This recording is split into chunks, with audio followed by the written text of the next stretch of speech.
In a sleepy small town, an innocent traffic stop spirals into a web of deceit, racism, and betrayal.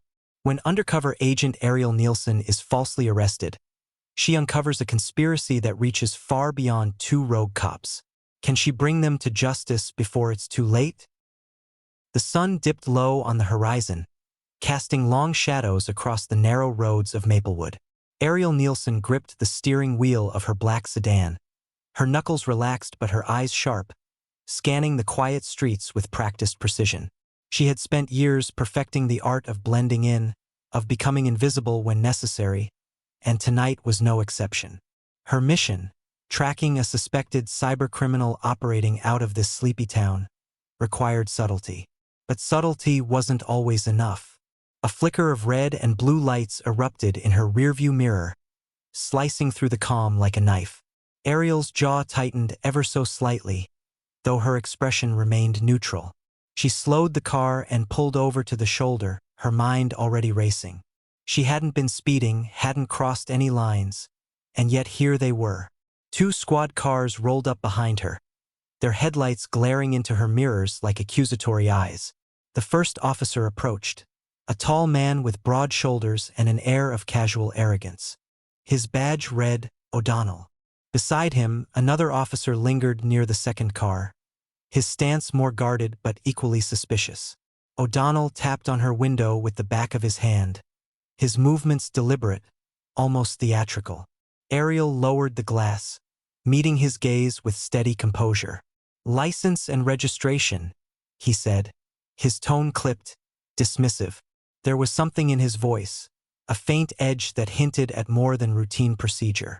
"Of course," Ariel replied smoothly, reaching for her wallet and the glove compartment.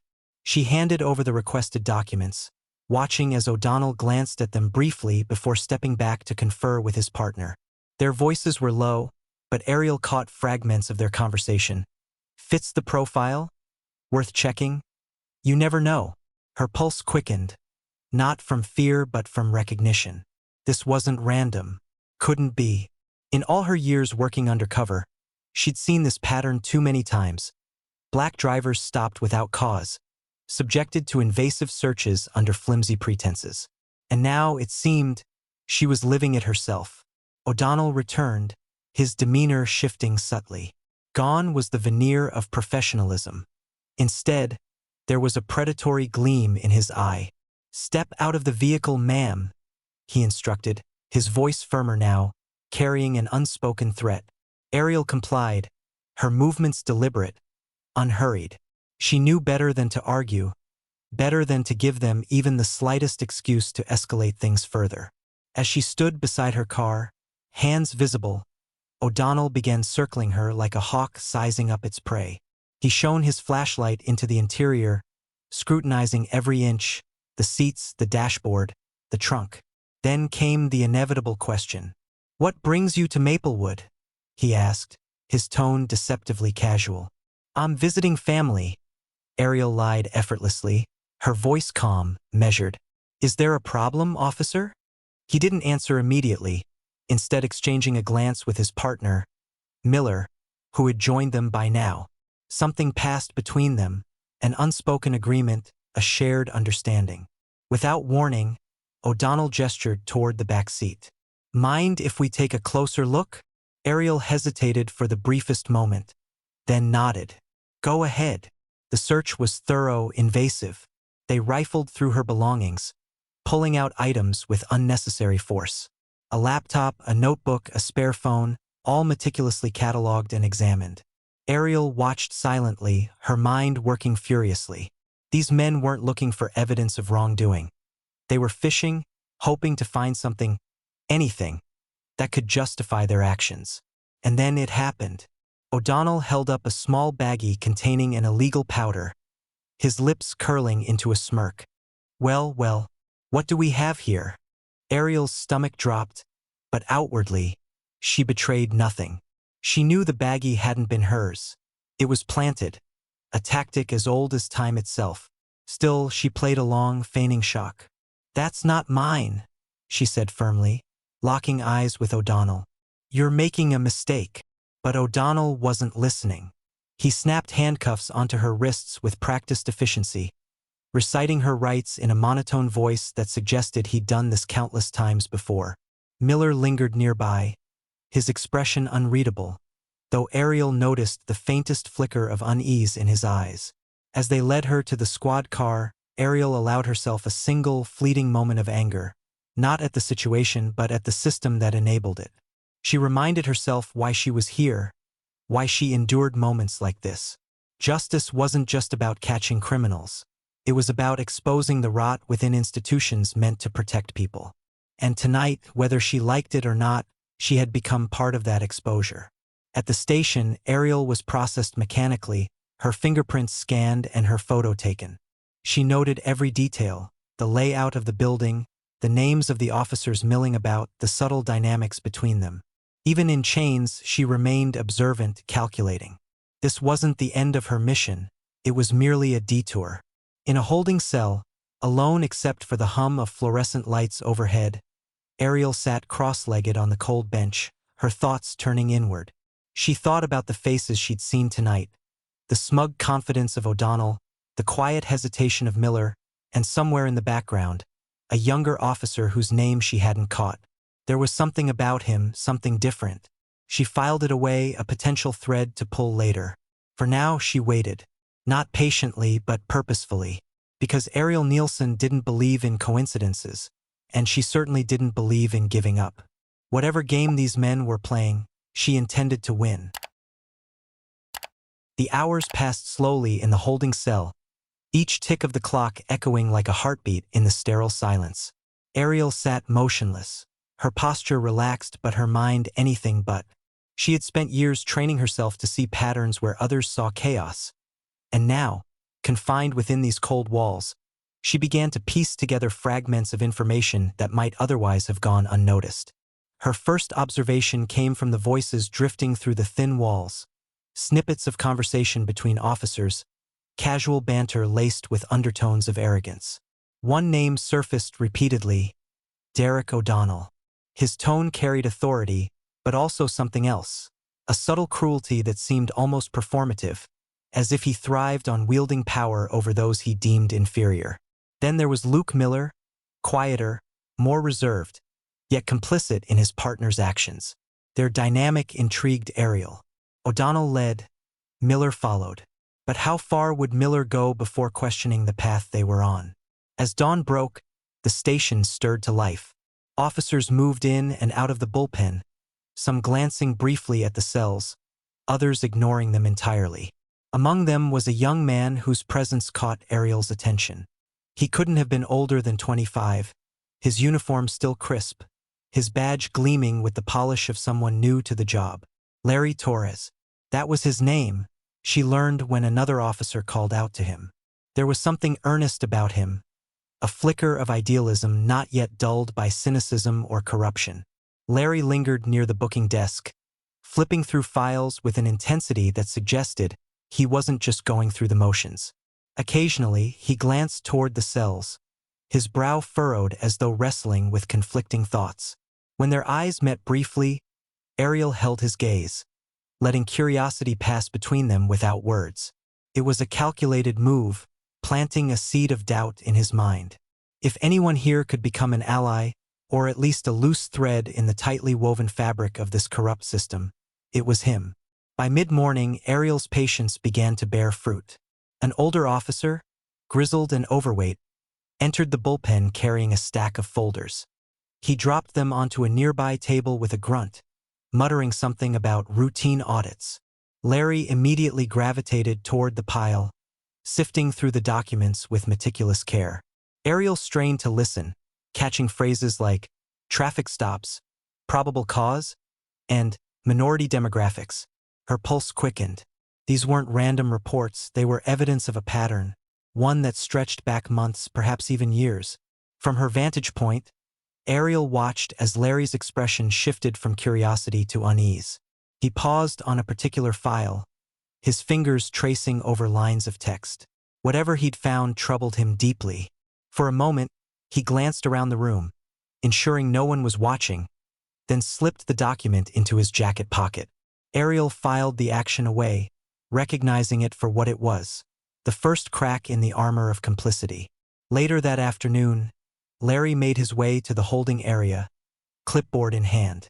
He approached Ariel's cell with hesitation, his movements tentative, as though unsure whether he should speak at all. Ariel seized the opportunity, leaning forward slightly to meet him halfway. "You seem conflicted," she said softly, her voice low enough to avoid drawing attention. "Something bothering you, officer?" Larry blinked, startled by her directness. I'm just doing my rounds," he stammered, clutching the clipboard tighter. Ariel tilted her head, studying him with an intensity that bordered on unnerving.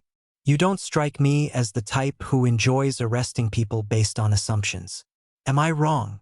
His jaw tightened, and for a moment, she thought he might walk away. Instead, he leaned closer, lowering his voice.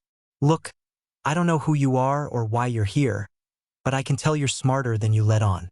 Just be careful, okay? Some people don't take kindly to questions." It wasn't much, but it was enough. Ariel nodded, allowing a faint smile to play across her lips.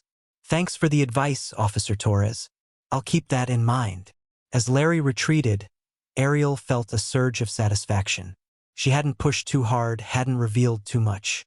Yet she had planted a seed, nudging him closer to the truth while giving him space to wrestle with his own conscience. The real challenge would come later, when he decided which side of the line he wanted to stand on. Meanwhile, Ariel turned her focus inward, replaying every detail of her arrest and subsequent observations. She recalled the ease with which O'Donnell and Miller had fabricated evidence against her, the nonchalance with which they operated.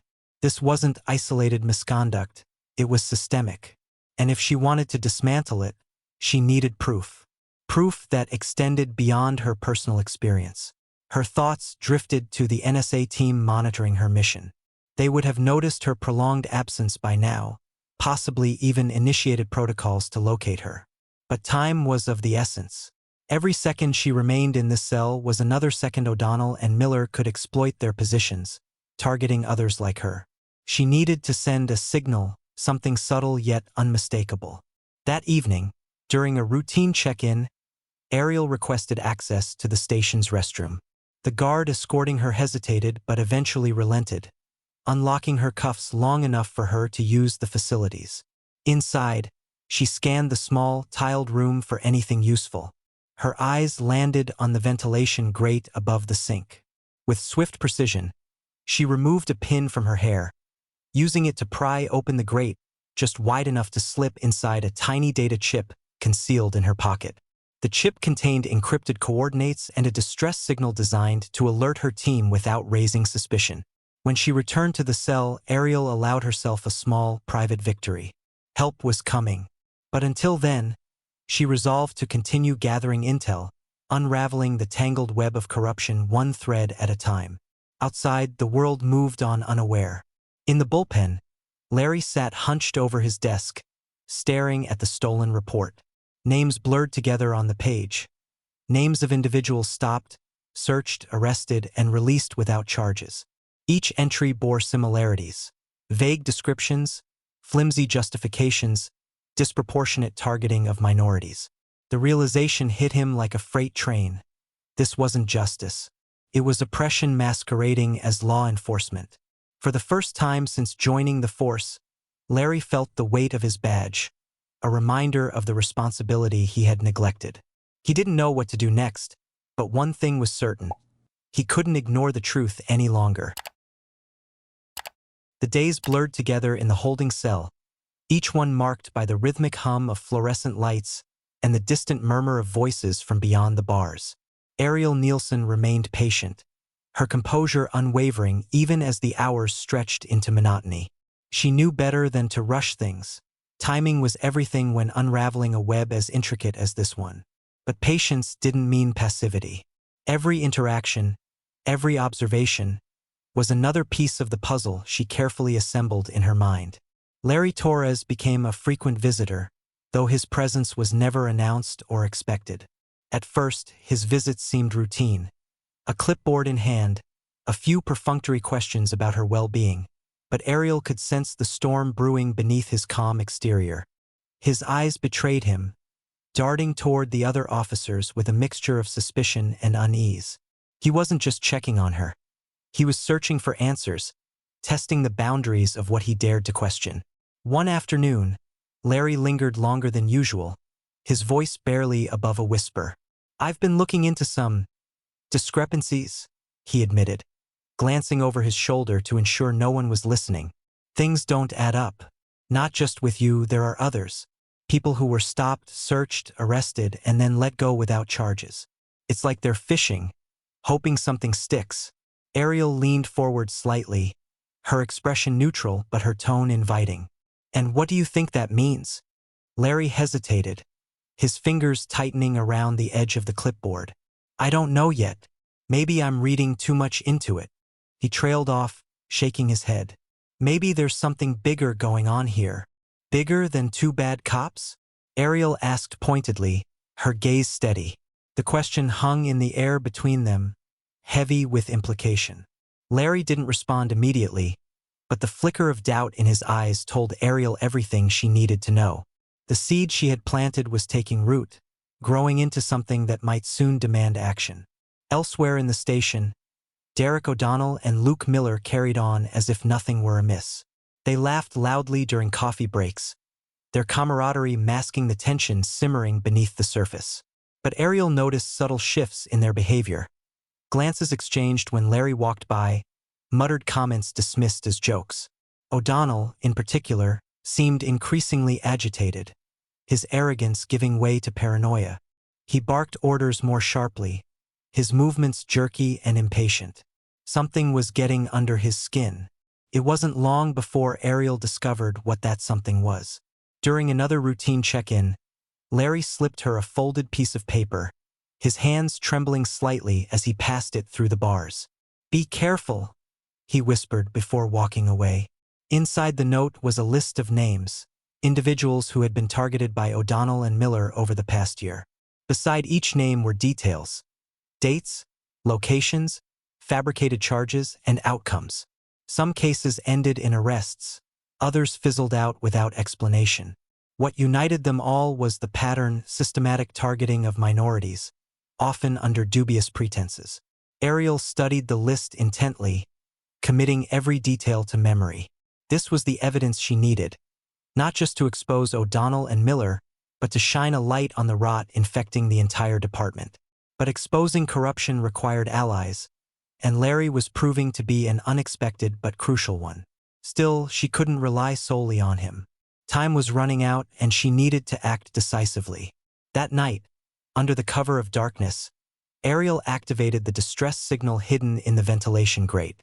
The tiny data chip transmitted encrypted coordinates and a coded message to her NSA team, alerting them to her situation and providing preliminary intel on the corruption she had uncovered. She knew it would take time for reinforcements to arrive, but the wheels were now in motion. Help was coming, and when it did, O'Donnell and Miller would regret ever crossing paths with her. Meanwhile, Larry found himself caught in a dangerous game of cat and mouse. His investigation had led him to discover a locked filing cabinet in the basement archives, its contents sealed behind layers of bureaucracy and intimidation. When he finally managed to pry it open, he found folders labeled Operation Clean Slate. The documents inside painted a chilling picture, a coordinated effort to frame individuals for crimes they hadn't committed, using falsified evidence and coerced confessions to maintain control over the community. The scale of the conspiracy left him reeling, his faith in the system shattered. But Larry wasn't alone in noticing his growing curiosity.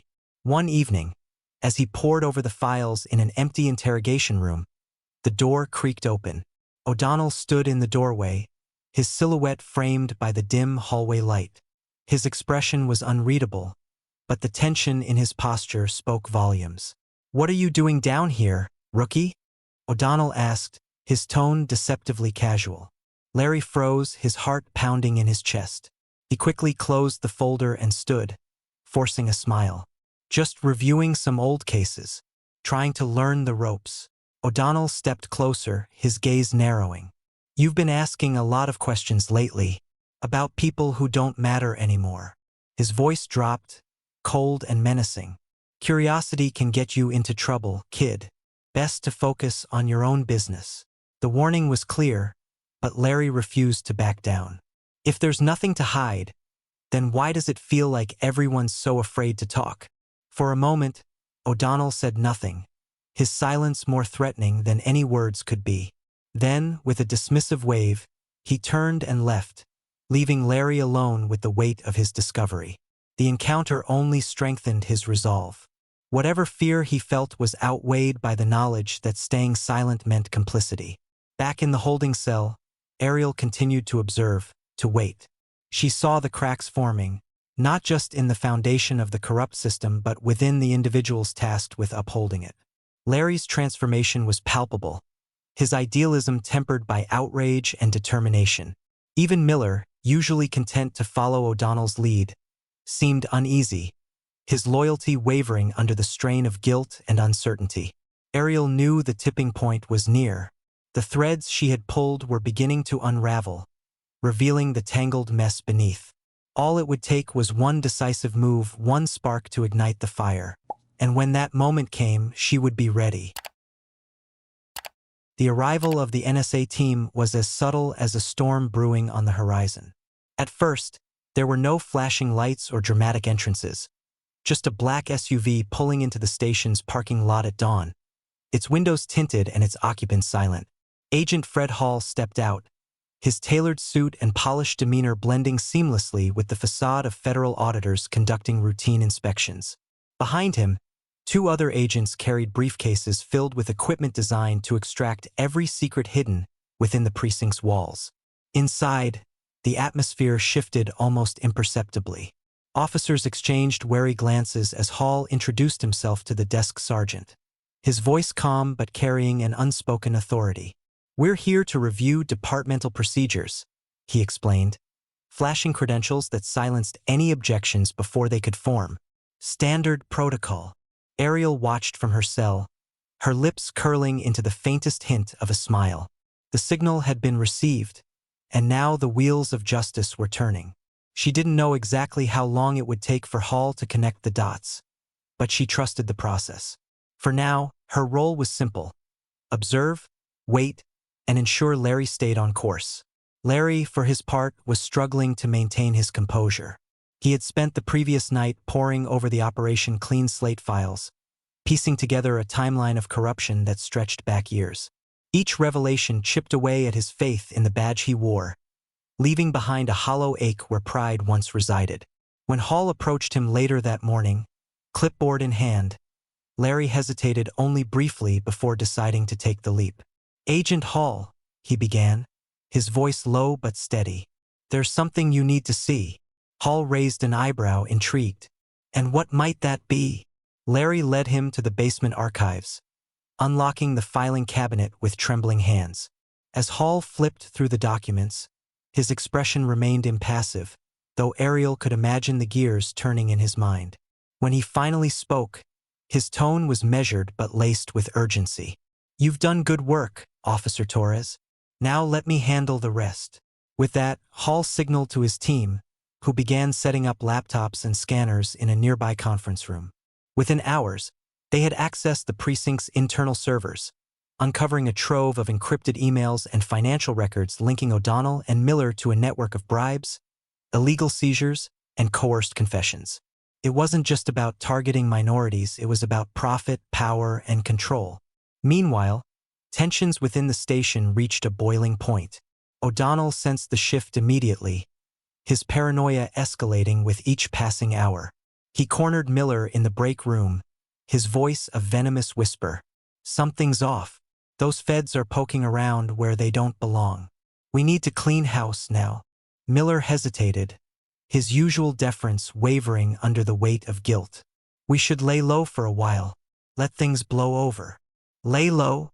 O'Donnell snapped, slamming his fist against the wall. "Are you stupid? If we don't act fast, everything we've built goes up in flames."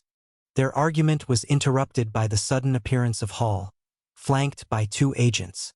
"Officers O'Donnell and Miller," he said coolly, "we'd like to ask you a few questions regarding your recent activities." O'Donnell's face darkened, but he masked his anger with a forced grin. Of course, Agent Hall. Happy to cooperate. His words dripped with sarcasm, but Hall ignored it, gesturing for them to follow. As the two officers disappeared into the interrogation room, Ariel felt a surge of satisfaction. The net was closing, and there was no escape. But her thoughts quickly turned to Larry, who stood outside the conference room, visibly torn between relief and dread. She called out to him softly, catching his attention. "You did the right thing," she said, her voice firm yet gentle. "No matter what happens next, remember that." Larry nodded, though his eyes betrayed lingering uncertainty. "I just hope it's enough." "It will be," Ariel assured him. "Justice has a way of finding its path, even when the road is crooked." Back in the interrogation room, the confrontation unfolded with surgical precision. Hall laid out the evidence piece by piece, dismantling O'Donnell's defenses with clinical efficiency. Emails detailing payouts from local criminals. Surveillance footage showing planted evidence. Testimonies from victims brave enough to come forward. Each revelation struck like a hammer blow, leaving O'Donnell sputtering denials that grew increasingly desperate. Miller, however, crumbled under the weight of the truth. His loyalty shattered as Hall pressed him with promises of leniency in exchange for cooperation. "You're not the mastermind here," Hall said, his tone almost sympathetic. "Tell us everything, and you can salvage what's left of your career." It didn't take long for Miller to crack. He confessed to participating in the scheme, implicating not only O'Donnell but also several higher-ranking officials within the department. By the time the interrogation ended, the full scope of the conspiracy had been exposed, a web of corruption stretching far beyond Maplewood, ensnaring politicians, business owners, and law enforcement agencies across multiple jurisdictions. With the evidence mounting, the NSA moved swiftly to dismantle the operation. Arrest warrants were issued, and within hours, O'Donnell and Miller found themselves in handcuffs, their smug facades replaced by expressions of shock and fury. As they were led away, Ariel watched silently, her gaze unwavering. Justice, though delayed, had finally arrived. But the victory was bittersweet. When Hall approached her cell later that day, key in hand, Ariel didn't celebrate. Instead, she asked a single question. "What about the others? The ones who looked the other way? Who let this happen?" Hall sighed, his expression grim. "We'll get to them, one step at a time." As the lock clicked open and Ariel stepped into freedom, she felt the weight of unfinished business settle on her shoulders. This battle may have been won, but the war against systemic injustice raged on. And she knew, deep down, that her fight was far from over. Larry waited for her outside the station, his uniform still intact but his spirit transformed. "What happens now?" he asked, his voice tinged with both hope and fear. Ariel placed a reassuring hand on his shoulder. "Now you choose your next move. You've already taken the hardest step, facing the truth. The rest is up to you." As they parted ways, Ariel couldn't help but feel a flicker of pride. Larry had chosen to stand on the side of justice, even when it meant losing everything. And in doing so, he had reminded her why she fought, for people like him who refused to look away. The aftermath of the arrests rippled through Maplewood like a stone dropped into still water, its waves disrupting the carefully constructed illusions of order and integrity. For days, the small town buzzed with whispers, some outraged, others relieved, but all united by the shared realization that the system they had trusted was rotten at its core. The faces of Derek O'Donnell and Luke Miller were plastered across local news outlets, their names synonymous with betrayal and corruption. Yet Ariel Nielsen knew better than to believe this was the end of the story. Justice, she understood, was not a singular event but an ongoing struggle. In the wake of the scandal, the police department underwent a seismic shift. Federal oversight teams descended upon the precinct, dismantling entrenched hierarchies and implementing sweeping reforms. Officers who had turned a blind eye to misconduct were forced to confront their complicity, while those implicated in the conspiracy faced charges ranging from abuse of power to racketeering. It was a reckoning long overdue, though Ariel couldn't shake the feeling that some would slip through the cracks. their sins buried beneath layers of bureaucracy and denial. Larry Torres stood at the center of it all, his decision to step forward casting him as both hero and pariah. Some colleagues praised his courage, calling him a beacon of integrity in a sea of corruption. Others branded him a traitor, accusing him of betraying the brotherhood he had sworn to uphold. The weight of their judgment bore down on him, visible in the dark circles under his eyes and the tension etched into his posture. But Larry refused to retreat into silence. Instead, he embraced his role as a whistleblower, testifying before investigative committees and speaking openly about the systemic failures that had allowed men like O'Donnell and Miller to thrive. One evening, as the sun dipped below the horizon and painted the sky in hues of orange and purple, Ariel met Larry outside the station for the final time.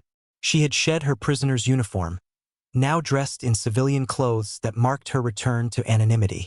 Larry approached hesitantly, his hands shoved deep into his pockets, his gaze fixed on the ground. "I quit," he said simply, his voice heavy with resignation. "Turned in my badge this morning." Ariel nodded, unsurprised. "And what will you do now?" He shrugged, a flicker of uncertainty crossing his features. "I don't know yet. Maybe advocacy work, teaching, something that doesn't involve looking the other way anymore." She studied him for a moment, seeing not just the rookie cop who had once believed in the sanctity of the badge but the man he had become, a person willing to sacrifice comfort for conviction. "You'll figure it out," she said finally, her tone warm yet firm. "Just remember why you started this journey. That clarity will guide you." Larry managed a faint smile, gratitude flickering in his eyes. "Thanks for everything." They parted ways without fanfare, two individuals bound together briefly by circumstance and purpose. As Ariel walked away, she felt a pang of admiration for Larry, not because he had chosen the easy path, but because he had chosen the right one, even when it cost him everything. Back in Washington, D.C., Ariel reported to Fred Hall, debriefing him on the events in Maplewood. The NSA headquarters buzzed with activity, analysts poring over data and strategists mapping out future operations. Hall listened intently as Ariel recounted her experiences, occasionally nodding or jotting notes. When she finished, he leaned back in his chair, steepling his fingers thoughtfully. "You did good work out there," he said, his voice tinged with approval. "But we both know this isn't over. Corruption like this doesn't exist in isolation. It spreads." Ariel nodded, her expression grim. "O'Donnell and Miller were symptoms of a larger disease. If we stop here, it'll only fester somewhere else." Hall didn't argue. Instead, he slid a file across the desk toward her. Inside were dossiers on other departments flagged for suspicious activity, patterns eerily similar to those in Maplewood. "Your next assignment," he explained. "Same mission, different battlefield." Ariel opened the file, scanning the contents with practiced efficiency. Each name, each location, represented another opportunity to expose the truth, to dismantle systems built on exploitation and fear. She closed the folder and looked up at Hall, her resolve unwavering. "When do I start?" "Tomorrow," he replied. "But take tonight to rest. You've earned it." That night, Ariel sat alone in her apartment, the city lights casting shadows across the walls. She poured herself a glass of wine and stared out the window, her thoughts drifting to Larry and the choices he had made. His decision to leave the force reminded her of something fundamental. Justice wasn't just about taking down bad actors. It was about creating space for people to rebuild, to reimagine what fairness and accountability could look like. Her phone buzzed on the counter, pulling her from her reverie. It was a message from an unknown number. "Thank you." No signature, no explanation. But Ariel didn't need one. She knew who it was from. Setting the phone aside, she picked up the file Hall had given her and began reviewing its contents. There would be no celebration tonight, no pause to savor victory. Tomorrow awaited, and with it another fight. But Ariel welcomed the challenge, knowing that every battle won brought her closer to a world where justice wasn't an exception but the rule. As the hours slipped away and the city settled into restless sleep, Ariel allowed herself a rare moment of reflection. She thought about the lives touched by her actions, the victims given a voice, the whistleblowers emboldened to speak, the communities demanding change. And though the road ahead remained fraught with obstacles, she found solace in the knowledge that she wasn't alone. People like Larry existed everywhere, waiting for the chance to stand up, to push back against the tide. With renewed determination, Ariel closed the file and switched off the light. The shadows outside deepened, but inside, her resolve burned brighter than ever. Justice was a journey, not a destination, and she intended to walk every step of the way. Sometimes it's good to challenge yourself to question who you trust and why. Would you risk everything to stand up for what's right, even when no one else will? Share your thoughts below. If you enjoyed this journey, don't forget to like, comment, and subscribe to embrace the journey for more gripping tales.